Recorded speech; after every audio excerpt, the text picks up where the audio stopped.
Welcome to another episode of Gaming News. On today's show, we'll be talking about an unofficial Minecraft NFT game called Blockverse that disappeared with more than $1 million in NFT earnings. We'll talk about this crazy trend that seems destined to keep interrupting and haunting the gaming world. And so, from Adrian's Corner, I am Adrian, and our episode starts now.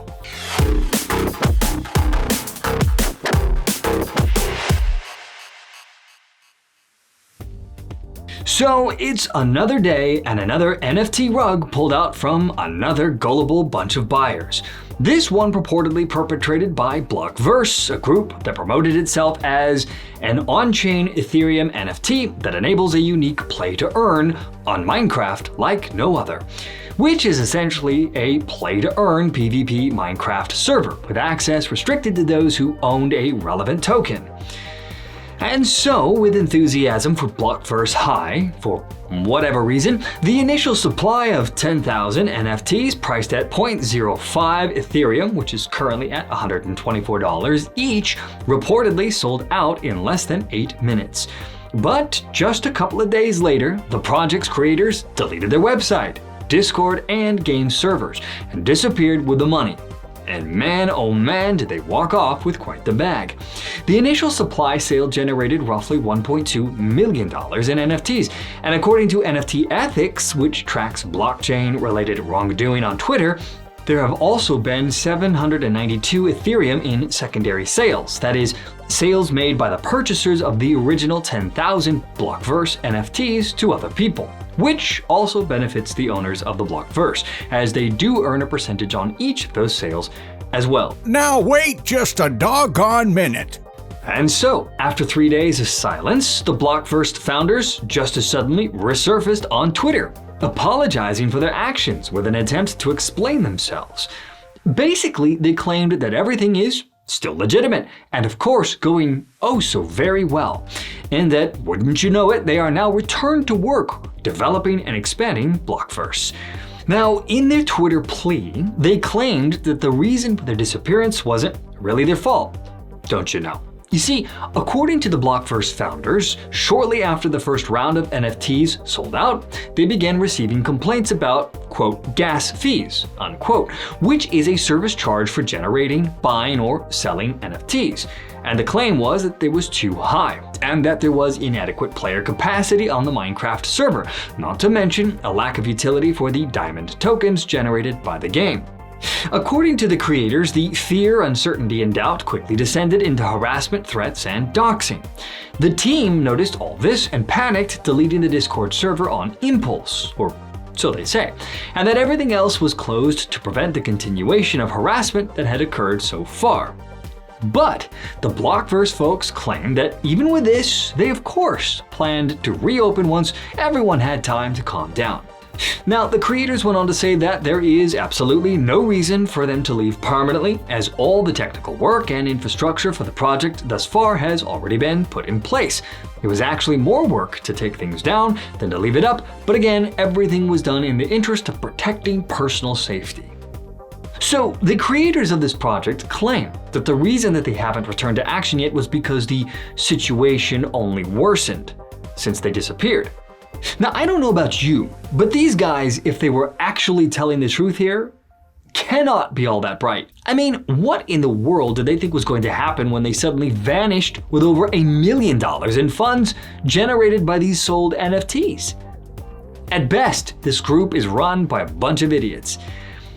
In any case, the Blockverse team went on to say that they were disappointed that the community jumped to false accusations so quickly, but we still believe in our project, and in order for everyone else to regain the faith, we are in talks with professionals in the space about how we may proceed. Our intention is to work with other trusted developers and community members, granting them access to our website, servers, and all of the back-end infrastructure so that there is no risk in people's minds of the project going offline again. We are aware of how much damage we've already caused, but we hope that this gesture towards the community can help us get back on track. Now, this message didn't appear to convince many of their followers.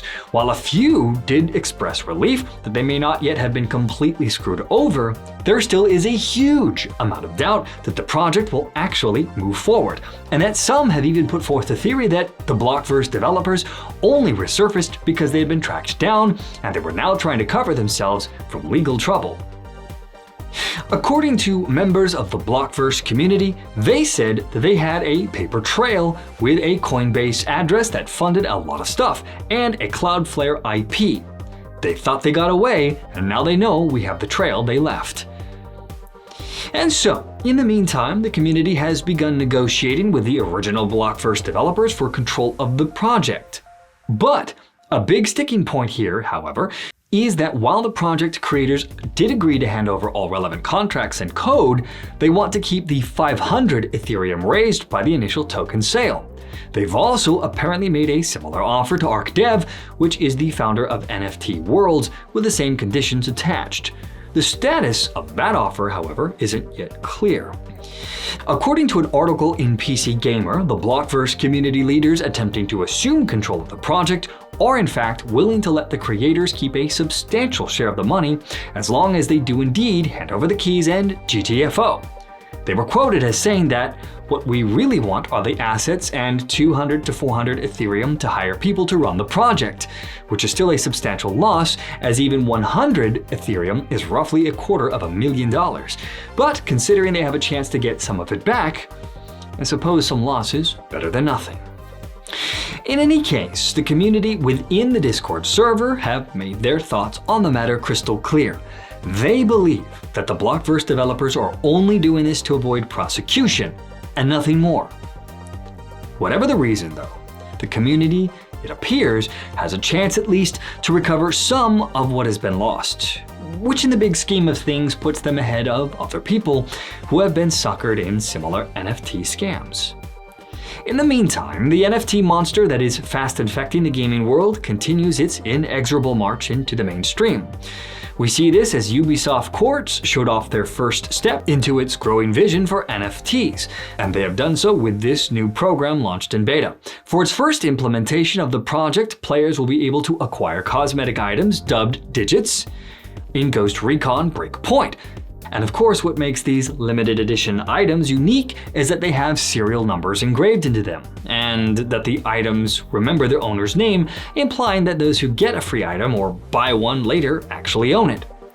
Now the question has been asked, how in the hell is this different from buying standard in-game skins? Take Fortnite, for example. This is a question which doesn't seem to currently have an answer.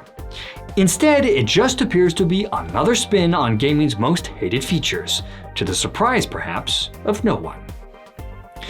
And that, my friends, brings our episode to a close once more. As always, thank you so much for joining me on the show today.